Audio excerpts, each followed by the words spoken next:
На одном борту стоим 5 человек. Все, ну так она очень устойчивая, да?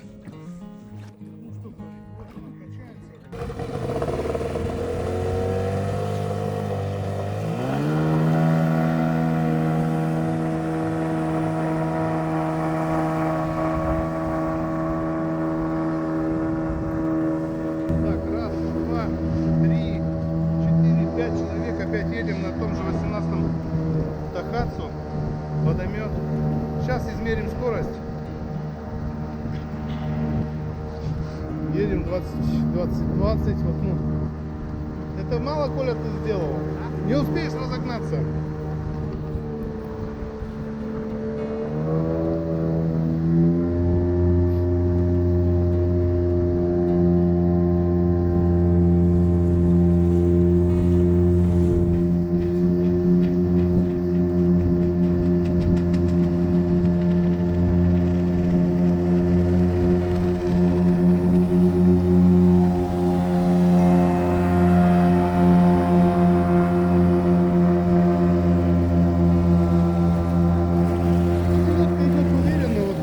Человек, 23 км в час, ну это, я думаю, что вообще хороший показатель для 18 водомета.